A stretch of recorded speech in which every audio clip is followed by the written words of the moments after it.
Nickel, nickel, welcome, bonsoir à toutes et tous. Bravo déjà, félicitations de faire l'effort d'aller à un cours comme ça le jeudi soir, surtout dans un temps de canicule. Mais ici on a la clim, donc c'est vrai, c'est agréable. On remercie toujours Rav Dov qui nous accueille dans sa synagogue et Jacques Moyal aussi qui organise notre présence ici. Et on remercie également ce soir Atelier Burger qui va nous offrir des burgers frites. Je veux des concombres et des tomates, mais je sais pas, ils font que des frites. Vous êtes déçus? Oui. Qui c'est qui a dit oui? Parce que là on parle sur la vérité ce soir. Alors le cours, oui, c'est sur la vérité. Alors c'est un grand sujet, d'accord? C'est un grand sujet. Je ne vais pas vous dire faut pas mentir, c'est pas joli de mentir, vous le savez, il n'y a pas besoin. Donc on va essayer d'aller au fond du sujet. On va essayer d'aller au shoresh. On va essayer d'aller à la racine, d'accord? Déjà en introduction, ça fait partie. Déjà en introduction, nous c'est simple, dans la vie tout ce qu'on veut c'est kiffer, d'accord? C'est marrant comment ce mot est devenu... quand j'avais votre âge, ça n'existait pas hein, ce mot, hein. Je ne sais pas, c'est nouveau, enfin ça a quelques années. Mais il y a des kiffs, il y a des plaisirs qui ne laissent que frustration, voire même qui abîment la personne, qui n'apportent rien, qui font perdre du temps, d'accord, dans le meilleur des cas. Parce que des fois, c'est pire que perdre du temps, ça amène même des fois la tristesse et la déprime. Ouais, c'est un peu paradoxal. Comment un kiff, comment des plaisirs peuvent amener après à la déprime, c'est après quoi. Sur le moment évidemment, sinon quelqu'un il prendrait pas ce plaisir-là, mais après qu'il ait pris ce plaisir, alors il va parfois vivre des situations comme ça de tristesse. Et il y a d'autres kiffs qui au contraire remplissent la personne. Ça l'épanouit, ça le construit, ça le booste. Ça lui donne comme ça une joie, d'accord, une simcha, oui. Alors je vais pas faire la liste des mauvais kiffs et des bons kiffs, hein, d'accord. Mais ce soir on va parler, il y en a deux que j'aime bien dans les bons, les mauvais on laisse tomber. Dans les bons kiffs, il y en a deux que j'aime énormément et je pense que vous aussi vous les aimez. Et c'est ceux qui laissent ce bon goût comme ça. Le numéro 1 dont on va pas parler ce soir, c'est de faire des efforts. À chaque fois qu'on fait un effort, qu'on était là et qu'on se disait « non, j'y vais pas », si j'y vais, pour un bon truc, hein, je parle, hein, ou le contraire, « j'y vais », non, j'y vais pas, parce que c'est un mauvais truc, oui, eh bien on a un plaisir comme ça, on a un plaisir qui dure beaucoup plus longtemps, qui construit. On se dit « je me suis dépassé, j'ai fait quelque chose de difficile à faire, ou j'ai évité de faire une bêtise », ça me donne une satisfaction, ça dure des journées, des semaines, des mois, des fois des années ce plaisir-là. Alors que le plaisir de la mauvaise catégorie dont on parlait avant, ça me laisse souvent que frustration. Voilà, ça c'est les efforts, faire des efforts. Je vous conseille, il paraît que plus les générations avancent, moins on a le goût des efforts. Je sais pas, je vous laisse juge. Moi je suis trop jeune pour savoir faire la différence entre avant et maintenant, c'est une blague. Donc, ça c'est les efforts, mais c'est pas le sujet de ce soir, mais je le mets dans la même catégorie que le sujet de ce soir, qui est un autre kiff, qui donne vraiment comme ça du sipouk, on dit en hébreu, de la satisfaction, de l'épanouissement, du boost, de l'énergie, qui donne envie d'en faire encore plus, c'est de faire du vrai. Vous y attendez pas, hein. De faire du vrai, de vivre, de faire des choses pour de vrai, d'accord? Bizarre ce bonhomme là, quand on fait quelque chose c'est toujours pour de vrai. Non, des fois c'est pour de faux, oui. Et là je vais comparer quand même, je vais utiliser mon âge un peu avancé, plus d'un demi-siècle que je contemple. Elle est très bonne, il n'y a que moi qui ris, bon d'accord, c'est pas grave. Donc, je vais comparer un petit peu quand j'avais votre âge et maintenant à votre âge. Déjà à mon âge, on pouvait faire genre, on pouvait vivre du faux, d'accord? Mais c'était quand même pas évident, c'était pas facile. De nos jours, c'est très très facile. Très facile. On s'achète des fringues classe ou genre très facilement, prêt à porter, très développées, tchic-tchac, d'accord. On peut se louer, on peut acheter une voiture d'occasion qui comme ça, qui nous fait flamber, genre, j'ai failli aller en Porsche le Shabbat dernier, on m'avait promis la Porsche Mandel, bon, on était que dans un 4x4. Voilà, donc on peut acheter d'occasion avec un crédit, une voiture qui nous fait flamber comme ça. On peut se créer une vie, donc avec effectivement bon, la bille, la voiture, genre le CV, vous mettez sur Facebook le CV qui n'existe pas, d'accord. Et puis évidemment avec les réseaux, on se fait des belles photos, on se fait un Insta de ouf, comme ça, de super branchés, de je sais pas quoi, de filles comme ça. Vous savez, comme ça, un peu bronzé, avec des filtres et tout. On peut comme ça, on peut vraiment... Et après, il y a tout le monde du virtuel, pas seulement les réseaux, mais les films, se baigner. Je veux dire, à mon époque, je discutais avec quelqu'un là cette semaine, un garçon de votre âge, et je disais, c'est fou, parce qu'à votre âge, à mon époque, oui, si on regardait un film par mois, c'était beaucoup déjà. D'accord? Parce qu'il fallait aller au cinéma. À la télé, il n'y avait rien d'intéressant. Donc, il fallait aller au cinéma. Il fallait payer. Quand on était étudiant, nous, pour aller au cinéma, il fallait louper un repas ou deux pour pouvoir se payer le cinoche. À part les familles blindées, mais les normaux. D'accord? Et donc, alors que de nos jours, à la limite, il y en a, ils en voient 2 ou 3 dans la journée. Ou dans la nuit, je veux dire. Hein, des séries, enfin, c'est quasiment des petits films comme ça, 2 ou 3 dans la soirée, dans la nuit. Là où nous, c'était 1 par mois ou tous les 2 mois, d'accord? Ce qui était déjà assez fréquent. Évidemment, comme son nom l'indique, les films, c'est souvent de la fiction, donc c'est du virtuel, c'est de l'irréel. Ça projette les gens dans des vies. Alors vous allez me dire, oui, mais on sait que c'est faux. On sait que Facebook c'est faux, on sait que Insta c'est faux, on sait que les films c'est faux, on sait que je me habille comme ça, genre en je sais pas quoi, que je prends une voiture comme ça. On sait que c'est faux, non mais ça impacte. Ça impacte. De vivre comme ça tout le temps dans des apparences, ça impacte énormément.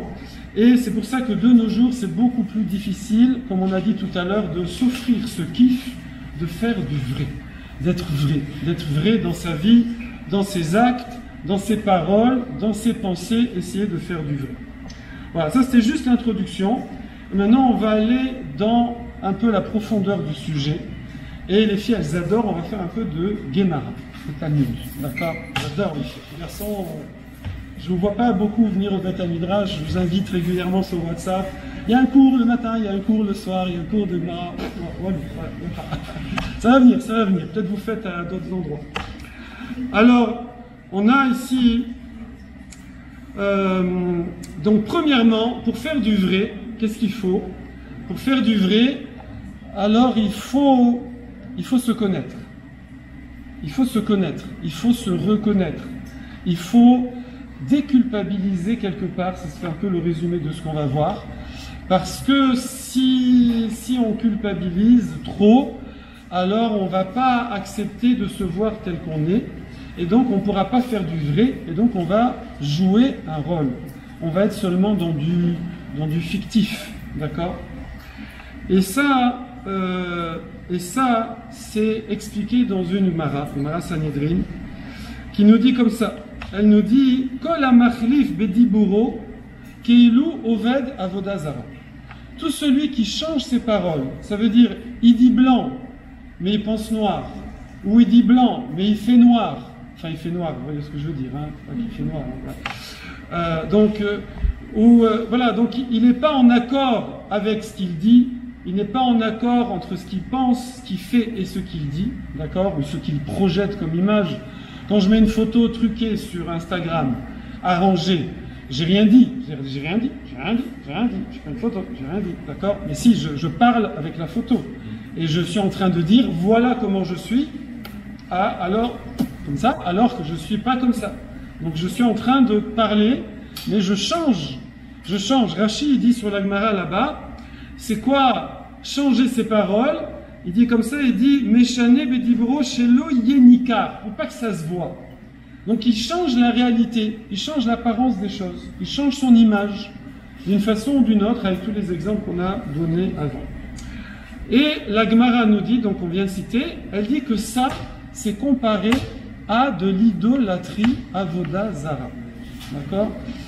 Alors c'est marrant, vous allez me dire décidément, c'est souvent le sujet, parce qu'il y a quelques semaines, on a parlé de la colère, et la Gemara dit aussi que celui qui a ce trait de caractère de coléreux, de karas, et c'est comme si il servait les idoles également, il faisait de l'avoda zara, de l'idolâtrie. Donc décidément, on compare souvent les traits de caractère négatifs à de l'idolâtrie. D'accord? Alors il faut comprendre le fond de la chose. Dans la colère, petit rappel pour ceux qui étaient là, parce que ça fait toujours du bien de se rappeler, pour ceux qui n'étaient pas là, en une phrase, ne vous inquiétez pas, je ne vais pas refaire le cours, c'est que, au fond, quand on se met en colère, c'est qu'on n'est pas d'accord à ce que le monde ne fonctionne pas comme moi j'ai envie qu'il fonctionne, donc ça m'énerve, comme on dit, et ça veut dire que la référence c'est moi, ça veut dire Dieu c'est moi, ça veut dire c'est moi qui décide comment ça doit se passer. Et quand ça ne se passe pas comme j'ai envie, je sors de mes gonds, d'accord? Voilà, ça c'est de l'idolâtrie de soi-même, tout simplement. Voilà, on n'a pas besoin d'aller chercher des statuts, ça n'existe plus, simplement c'est l'idolâtrie de soi-même. Alors maintenant on va essayer de comprendre pourquoi la Gemara, elle nous dit, pourquoi nos sages nous disent que, être dans le faux, mentir, tricher, donner une fausse image de soi, changer le réel, oui. Pourquoi c'est considéré comme faire de l'idolâtrie? Et alors pour ça, elle nous raconte une histoire. Elle nous raconte une histoire, enfin c'est une grosse histoire, c'est l'histoire du peuple juif. Vous savez que quand on est sorti d'Égypte, déjà en Égypte on faisait un peu d'idolâtrie, d'accord? Et quand on est sorti d'Égypte, on avait encore des fois des tendances, et ça a duré comme ça pendant pas mal de siècles, où les bénis Israël ont fauté, souvent en mix. Vous voyez, ils ont fait une compile. Ça veut dire, ils servaient Hachem, mais en même temps, ils servaient les idoles. Comme l'histoire avec Eliyahu Hanavi, là-bas au Mont Carmel, avec la Voda de Baal. Bon, pour ceux qui connaissent, sinon, regardez dans Google. En tout cas, il y avait comme ça un mélange, d'accord? Comme de nos jours. De nos jours, on va servir à Kadosh Baruch Hu, on est religieux, comme on dit, mais en même temps, on va servir des fois aussi d'autres idoles, entre guillemets, d'accord? Et donc on a un passif comme ça de Yetzer Hara, de mauvais penchant, d'idolâtrie, oui. Et la Gemara, toujours la même Gemara, elle nous dit quelque chose d'incroyable. Je le fais dans les mots parce que c'est tellement scoop. Elle nous dit Yodin ayu Israël ba'avodat kochavim shen ba mamash. En vérité, le peuple juif a toujours su, on va dire, qu'il n'y a rien de réel dans l'idolâtrie.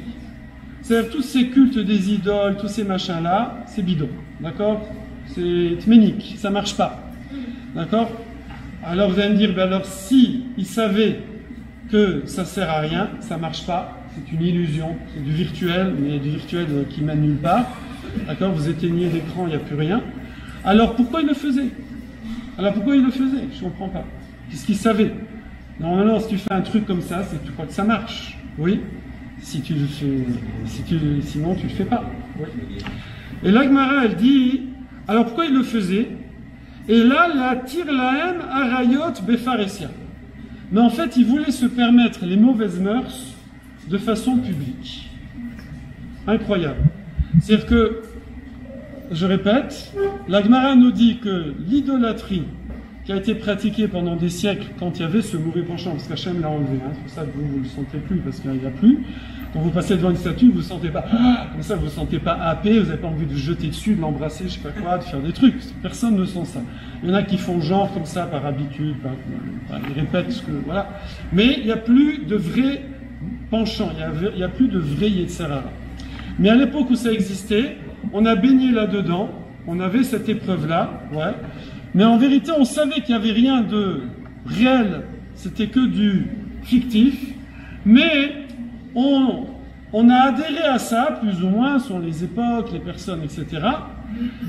Pourquoi? Pour se permettre les mauvaises mœurs, oui, en public. C'est-à-dire qu'on puisse avoir des mauvaises mœurs sans se prendre un coup de matraque, d'accord? Sans se retrouver au tribunal, sans se retrouver je sais pas où.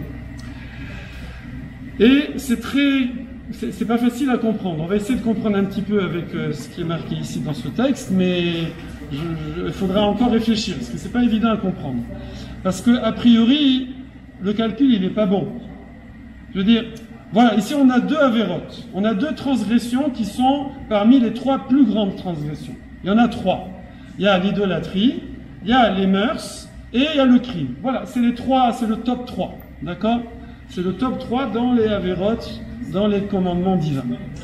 Et donc, c'est un peu bizarre. Ça veut dire, on va dire, alors on va appeler, en plus elles sont dans l'ordre là à peu près. Hein. C'est la numéro 1, c'est Avodah Zara, numéro 2, c'est les mauvaises mœurs. Alors c'est un peu bizarre. Pour pouvoir se permettre de faire la numéro 2, on va faire la numéro 1. Comment? Les mauvaises mœurs, les mariages interdits, les relations interdites, tout ça. Voilà. Et tout ce qu'il y a autour. Hein. Alors, c'est un peu bizarre. Est-ce que quelqu'un, pour faire une boulette, il va en faire une autre? Vous voyez, c'est quoi la logique? C'est quoi la logique? Qu'une personne, elle dit, je vais faire une énorme transgression, mais qui quelque part va justifier ça va diminuer la deuxième. Oui, mais de toute façon, tu as fait la première, tu n'as rien gagné. Oui, parce que l'idolâtrie, dans l'idolâtrie, il y avait, évidemment, vous imaginez, servir des statues, des choses comme ça, mais en fait, l'idolâtrie justifiait des ambiances un peu boîte de fromage, enfin, je veux dire, avec tout ce que ça peut comporter, pendant, après, etc., les relations interdites, etc. L'idolâtrie, dans la pratique idolâtre, parce que l'idolâtrie, c'est pas juste servir d'autres dieux. Le but de l'idolâtrie, de ce penchant-là, c'est destructif. C'est d'abîmer la personne, pour parler soft. Donc pour abîmer la personne, ça suffit pas juste qu'elle détourne son attention du vrai créateur, de celui qui gère vraiment notre vie, pour servir des gens qui gèrent rien du tout, des statues, ou j'ai les étoiles, ou je sais pas quoi, ou les plantes, ou je sais pas quoi. Ça suffit pas. C'est bien, c'est aussi, au nom de ces idoles-là, on fait des vraies belles bêtises. Ça, là, ça devient intéressant.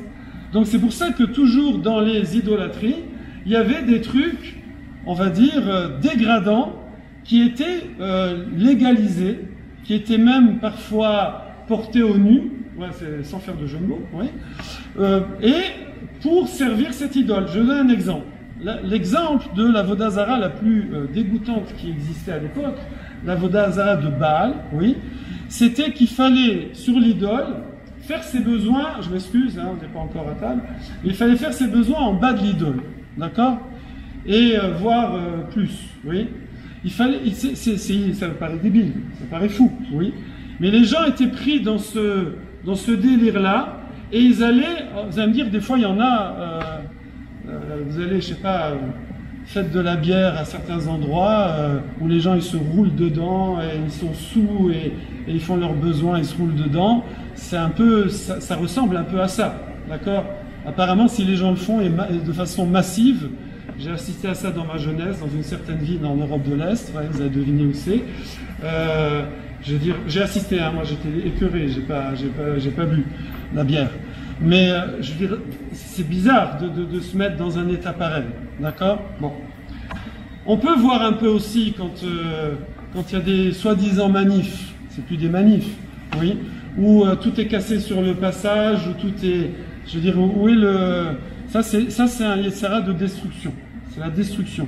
Donc l'idolâtrie, souvent, elle associait pas seulement de servir d'autres dieux, entre guillemets, mais elle associait des choses qui normalement sont évidentes comme mauvaises, et les transformer en bonnes, soi-disant bonnes, d'accord?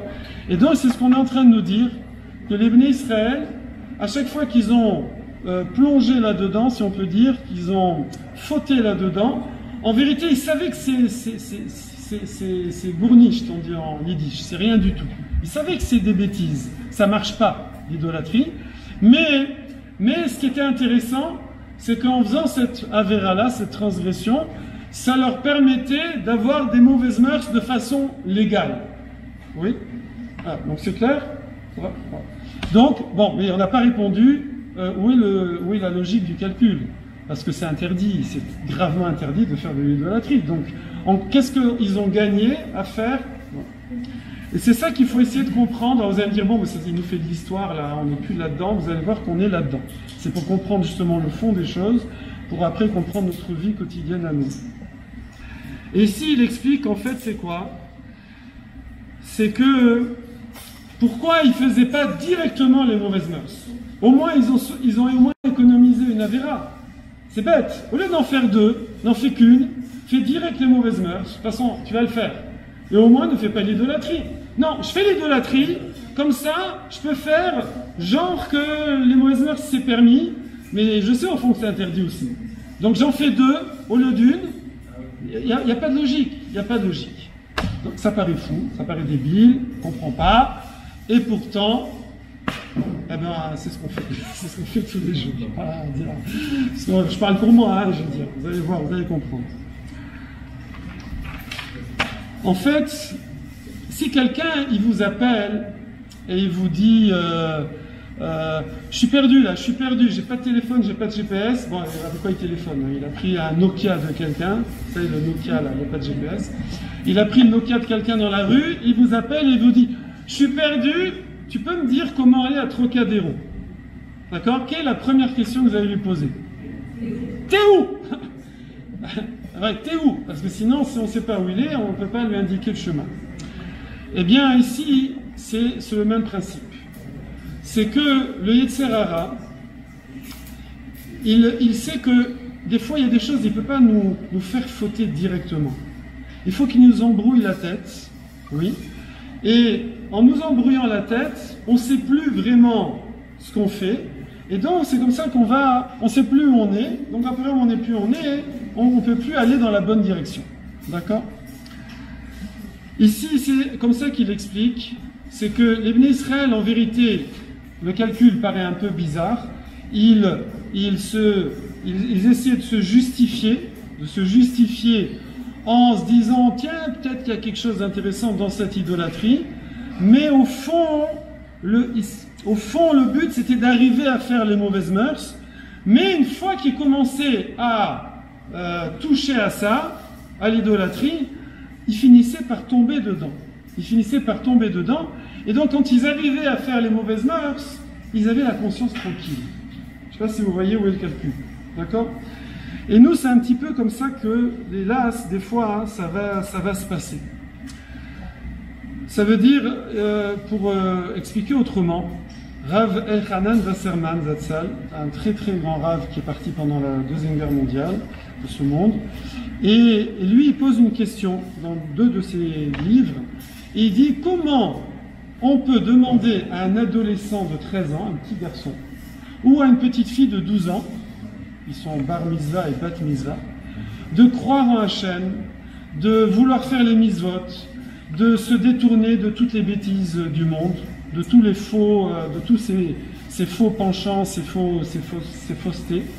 Comment on peut demander ça à un adolescent ou une adolescente, alors qu'il y a des grands cerveaux, des génies, des scientifiques, des grands philosophes, etc., qui eux, ils n'ont pas vu.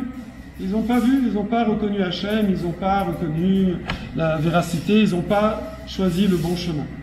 Donc comment on peut demander à un adolescent? Et il répond parce que justement il est adolescent. Justement. C'est que justement il n'a pas goûté. Il n'a pas goûté. Il est innocent. Ça veut dire au moment, je ne sais pas si vous l'avez senti, moi je l'ai senti, chacun racontera sa vie après. Moi j'ai pas grandi dans la Torah, la plupart d'entre vous le savez déjà. Et donc vraiment, walou, en plus il y a quelques années, hein, il y a 45 ans, 40, plus 7, 47 ans, quand j'ai fait ma bar mitzvah, oui, 47 et 13, c'est ça? Oui, c'est ça, 60. Quand j'ai fait ma bar mitzvah, déjà en France, il n'y avait pas beaucoup de judaïsme, déjà. En plus, j'étais dans des villes où il y en avait encore moins, et dans ma famille, à l'époque, il n'y avait pas encore, voilà, c'est revenu après, Baruch Hashem. Mais il n'y avait pas, d'accord? Et pourtant, à 13 ans, avec ma mobilette 103 Peugeot, là, avec le truc, j'allais jusqu'à la synagogue qui était loin et tout, j'étais le seul jeune, avec des vieux. J'avais cet élan-là. Ah bon, je vous rassure que ça n'a pas duré, après j'ai replongé après quelques années parce qu'il n'y avait pas d'ambiance et j'ai refait tchouva plus tard. Mais souvent, j'ai vu des adolescents qui ont cette étincelle. Ceux qui, de nos jours, où il y a les structures, au prochain, il y a tout ce qu'il faut, qui se réveillent comme ça et disent... Alors, je parle dans des... enfin, peu importe où vous avez grandi, mais il y en a qui ont grandi dans une famille juive déjà, donc c'est bon. Mais même ceux qui ont grandi dans des familles où il y a Walou, d'accord, ils ont un éveil comme ça, papa, maman, je vais aller dans une école juive. Non, tu vas aller au collège, machin, au lycée, truc. Non, je vais aller dans une école juive. On ne sait pas d'où ça sort.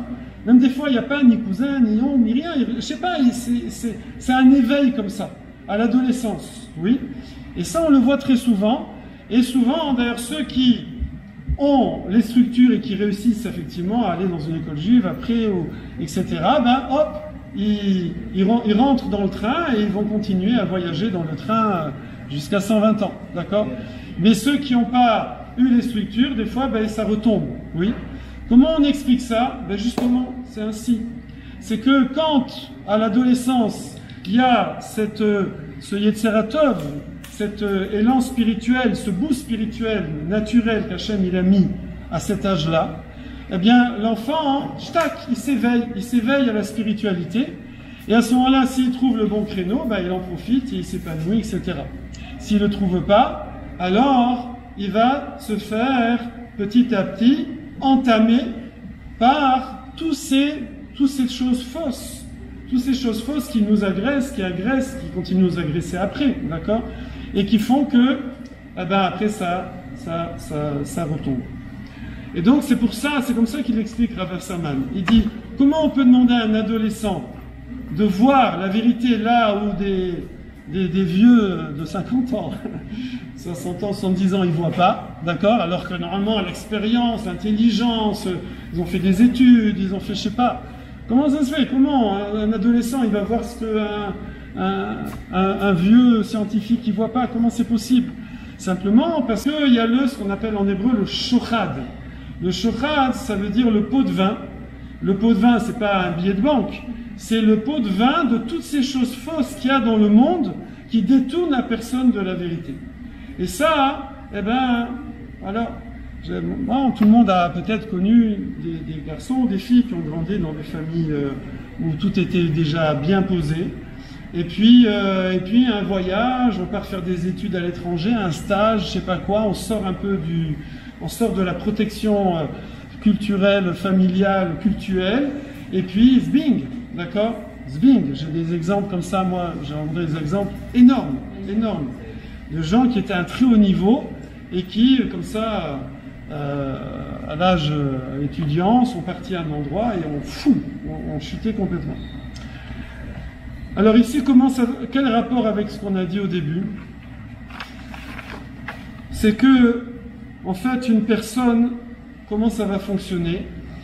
Elle va être attirée par ces choses, c'est normal. C'est normal d'être attiré, d'accord? On a un corps, on a une partie qui est physique, on a une partie qui est spirituelle, il y a l'âme, il y a le gouffre, il y a l'âme et le corps, alors les niveaux d'âme, les niveaux de corps.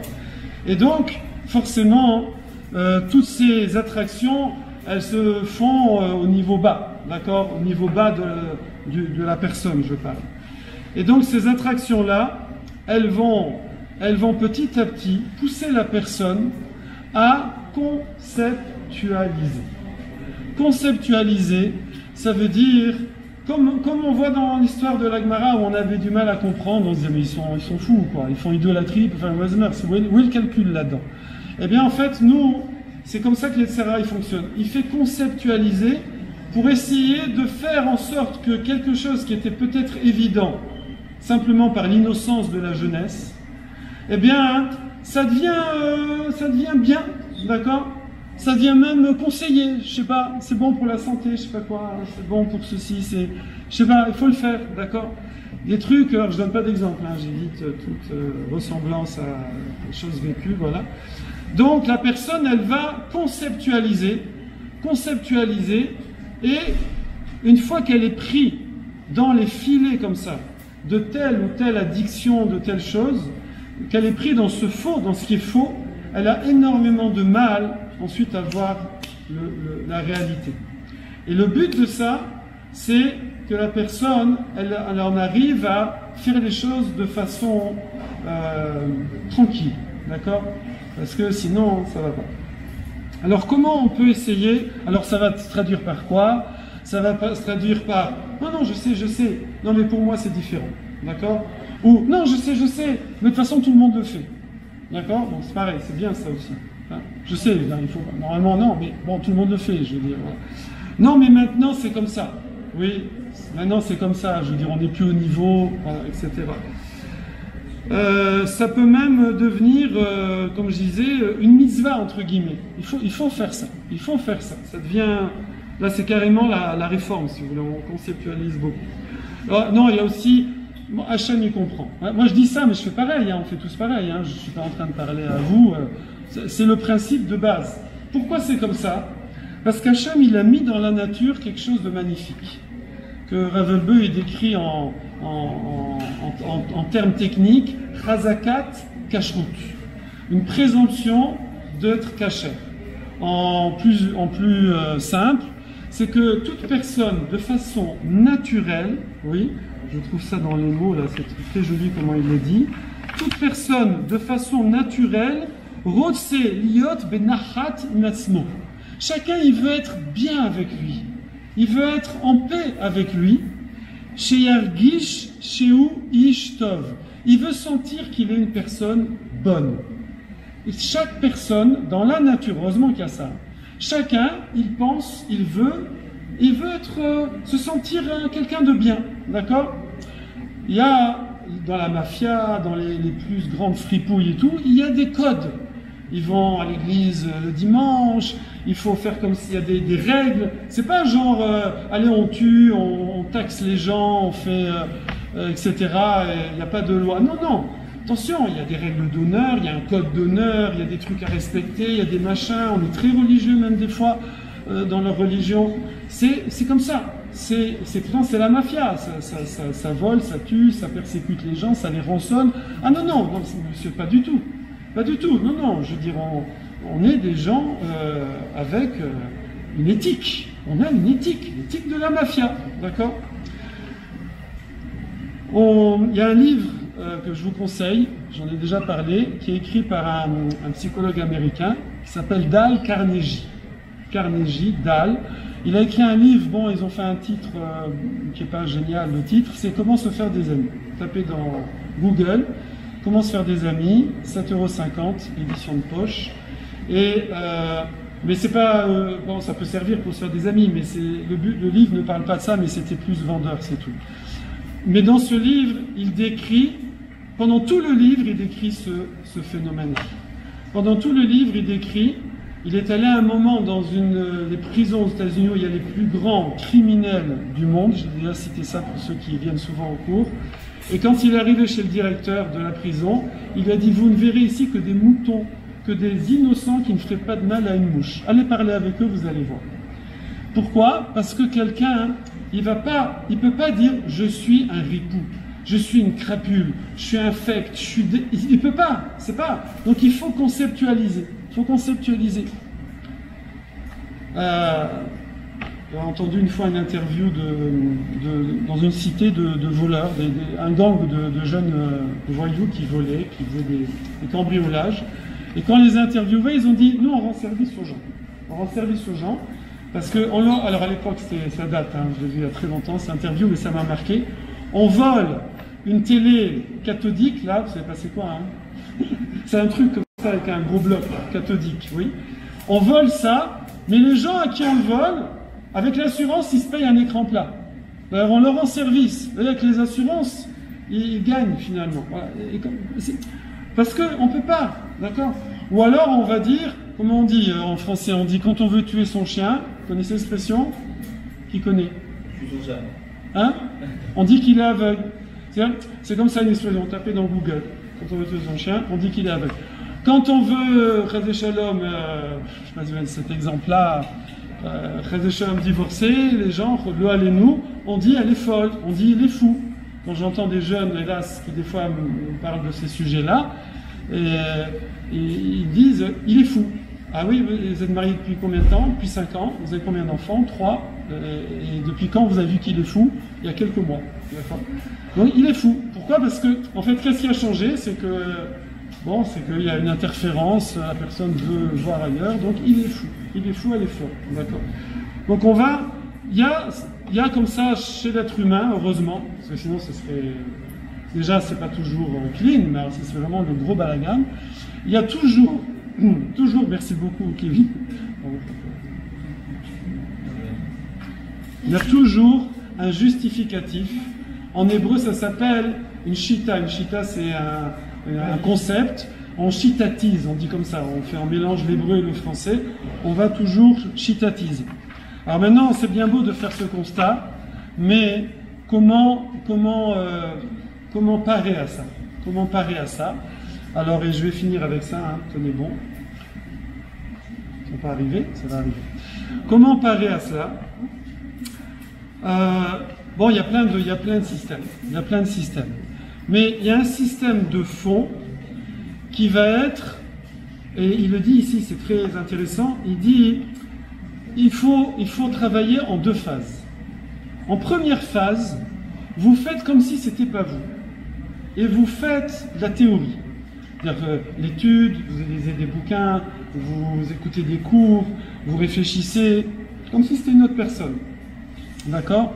Ça veut dire, vous faites pas, il dit comme ça, il dit, ne faites pas le lien entre ce que vous êtes en train d'étudier, d'apprendre, de lire, et ce que vous faites. Parce que sinon, ça va bugger. Ça va bugger. Soit on va fermer le livre, soit on va couper le cours, soit on va pas entendre ce qu'il dit, d'accord? Une fois j'ai fait un cours comme ça, où pendant 3/4 d'heure, j'ai expliqué blanc, et à la fin, il y a 2 personnes qui sont venues me dire, moi j'ai compris noir. Ils ont compris exactement le contraire de ce que j'ai dit. C'est impressionnant. Bon, je critique pas, ça peut arriver à tout le monde, mais dire même on peut entendre tordu, d'accord? On peut entendre tordu. Donc, première phase, c'est ça. C'est pour ça que je dis un petit peu tout à l'heure de déculpabiliser. En fait, c'est vrai que Akadosh Baruch Hu, il a mis dans nous cette nature qu'on a envie de se dire, je suis quelqu'un de bien. D'accord? Heureusement qu'il y a ça. Mais, alors, c'est magnifique. Mais en même temps, des fois, ça nous joue un tour. Parce que, à nous dire, je suis quelqu'un de bien, je vais refuser de voir les défauts. Je vais refuser de voir les décalages. Je vais refuser de voir les contradictions. Je ne les vois pas. D'accord? Et si les autres, ils les voient, qui commencent à me les dire, je les envoie balader. Comme ça, il y a des gens qui disent, mais tout le monde est fou, personne ne comprend, personne ne sait, personne. Il n'y a que moi qui comprends. En vérité, tout le monde voit, il n'y a que lui qui ne voit pas. Parce qu'il ne veut pas voir, oui. Et donc, c'est pour ça que quelque part, il faut se déculpabiliser, pas dans le sens genre, voilà, on y va, on se lâche, lâcher prise et tout, non. Mais dans le sens, mais c'est normal. C'est normal que j'ai des tendances négatives. C'est normal que j'ai des traits de caractère à corriger. C'est normal que chacun, selon son profil de sa neshama, a des attirances pour des bêtises que peut-être d'autres n'ont pas. Chacun il a son Yetzerara, d'accord? Il y en a c'est ci, il y en a c'est ça. C'est normal. Sinon, on serait des anges. Sinon, on ne serait pas sur terre, d'accord? C'est normal. Alors, c'est pas normal dans le sens, ben maintenant je vais rester comme ça, moi. Voilà, c'est normal avec les parents que j'ai eus, avec l'école où j'étais, avec l'éducation que j'ai eue, avec le frère ou la sœur qui m'a entraîné dans les trucs, ou le copain, le voisin. C'est normal, d'accord? Pas dans le... Oui, c'est vrai, il y a les circonstances qui ont fait que, mais simplement, je constate, comme si c'était pas moi, je prends du recul, mais maintenant je vais travailler, je vais essayer de changer ça. Ça, c'est la deuxième phase. Donc la première phase, on doit essayer de faire attraction et dire, on prend un livre de Moussard, il faut essayer de voir comme si c'est de la théorie. Je cherche pas à savoir si je fais pas, je cherche pas. Premier, d'abord, c'est quoi le Emetz? C'est quoi le vrai? Essayez de voir, c'est quoi le vrai?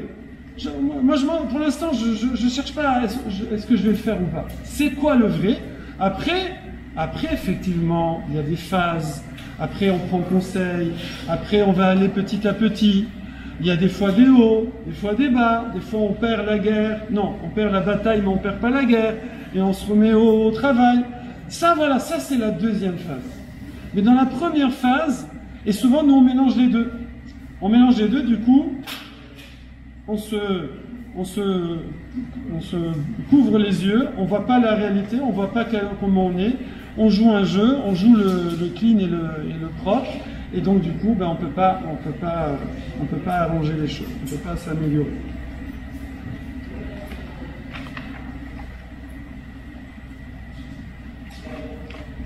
Dernier point. Comment? Ça y est, c'est l'heure? Non, c'est pas l'heure. On peut essayer aussi de travailler la cohérence. D'accord? Essayer de travailler la cohérence. Alors ça se décèle, ça peut se déceler avec les amis, hein, c'est pratique. Après, on peut réfléchir tout seul. Je me souviens, Rav Eliaou à l'époque, il avait fait un cours à l'école. C'était quelqu'un qu'il a connu. Il avait connu un voisin, un ami, qui faisait plus ou moins Shabbat, mais le vendredi soir, il prenait la voiture pour aller faire kidouche chez sa maman, qui habitait un peu plus loin et qui avait envie de rester chez elle. Enfin, on habite à la maison, la maman, mais bon, elle aime bien être chez elle. Elle a dit, voilà, mais mon chéri, mon fils, tu viens faire le kidouche, c'est ta mère qui vous aime, respect des parents et tout. Donc il prenait la voiture, il allait faire kidouche. Alors à Véléouzan, il avait essayé il disait, c'est dommage, il fait Shabbat sauf ça et tout. Je dirais, il avait essayé comme ça de lui faire comprendre qu'il fallait essayer de trouver un autre système. Et il n'y arrivait pas. Il n'y arrivait pas, non, ma mère c'est sacré, kidouche, ma maman, je peux pas, tati-tata, et donc bah, c'est trop loin, je vais pas marcher 2 heures, donc il va en voiture. D'accord. Et puis une fois, il le revoit, donc il dit, voilà, moi je peux pas, c'est pas possible que je fasse pas kidouche vendredi soir à ma mère. Et puis une fois, il le revoit revenir en septembre, tout bronzé, le monsieur, son copain. Et il lui fait, waouh! C'est bien les vacances et tout, t'as profité, oui j'ai profité, ça a dû faire plaisir à ta maman. Ah, elle dit, bah non. Alors comment elle a fait pendant, t'es parti combien de temps? 4 semaines? Et comment elle a fait? Non mais là c'est les vacances. Pour les vacances, non, c'était comme ça. Bon, ça c'est un exemple moderne. L'exemple de base, vous le savez, c'est l'exemple avec Yosef et ses frères, d'accord? Quand ses frères ils se sont révélés, ils ont dit, Avi Chai, est-ce que mon père est vivant? Je ne vois pas le rapport. Pourquoi ils leur demandent d'un seul coup, est-ce que mon père est vivant? Parce que eux, en fait, pourquoi ils ne voulaient pas amener Benjamin? Ils ne voulaient pas l'amener pour ne pas faire de la peine à leur père Yaakov. Alors Yosef, il dit, c'est marrant, là, vous faites attention à ça, de ne pas faire de la peine à votre père Yaakov, mais quand vous avez voulu me tuer, me jeter dans le puits, vendu comme esclave, vous n'avez pas pensé à ça. Ça veut dire que ça aussi, ça peut nous aider, nous, à essayer de travailler nos cohérences. Que parfois, voilà, pareil, une personne, on va lui demander la tzedaka et tout. Bon, c'est vrai qu'en ce moment, ça arrive beaucoup. Avec WhatsApp, à l'Odon, on n'arrête pas. Merci Avi, Avi Fari. Donc, publicité gratuite. Mais c'est vrai que, voilà, quelqu'un il va dire, je peux pas, je suis un peu juste, etc. Mais il va s'acheter un truc hors de prix. Nous, des fois, je vise personne, je vise strictement personne, mais j'ai remarqué dans certains voyages, pas trop les miens parce que ça s'y prête pas tellement, vous allez comprendre la suite, mais dans certains voyages, genre à Deauville par exemple, on a des jeunes comme ça qui nous serraient les budgets comme ça. Il dit, je peux payer en 3 fois, vous pouvez me faire un petit prix parce que je suis étudiant, mes parents ne peuvent pas trop m'aider et tout. Voilà, il serrait la PAF, c'est du vécu là. Vous reconnaissez quelque chose? Non. Il serrait la PAF, et pourquoi j'ai dit Deauville? Casino, voilà. Combien t'as perdu? 700 €. Tu m'as fait une histoire pour que je t'enlève 50 € sur 250 € d'un voyage qui vaut 500 €. T'as claqué 700 €. Quoi? En un soir? Évidemment, il n'est pas parti en se disant je vais perdre 700 €. On est d'accord. Il est parti en se disant je vais gagner je ne sais pas combien.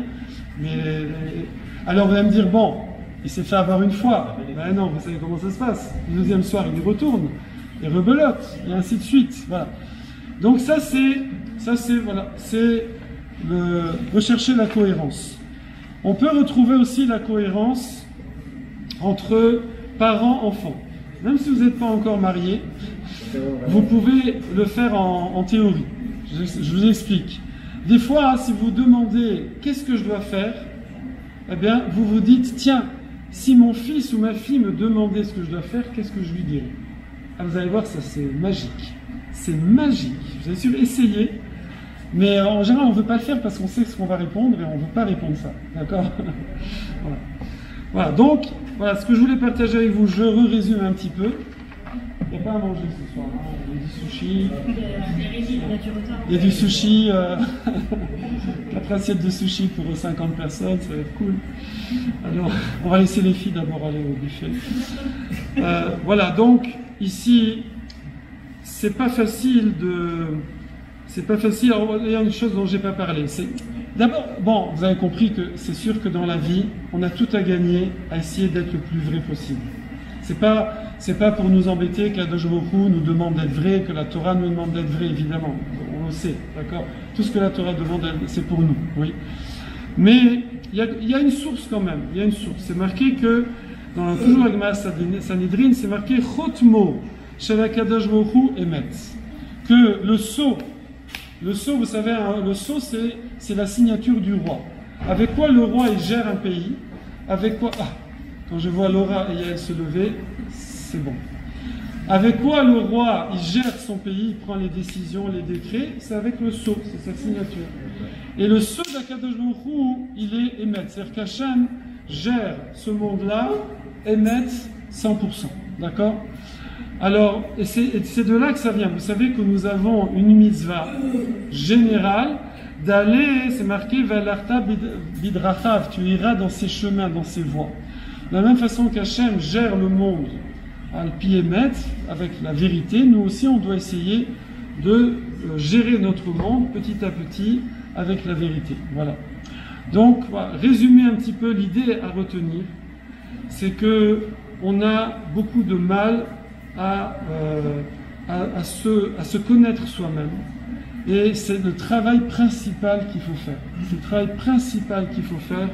Tous les grands rabbinim nous ont dit, voilà, la plus grande chose qu'il y a à faire sur Terre, c'est arriver à avoir ce recul. Et des fois, comme on a dit, un petit peu débrancher la culpabilisation, c'est normal, je suis un peu tordu. Pour pouvoir faire les constats, pour pouvoir se connaître, pour pouvoir travailler et faire les choses après petit à petit. Voilà ce que je vais partager avec vous. Il y a des petites annonces.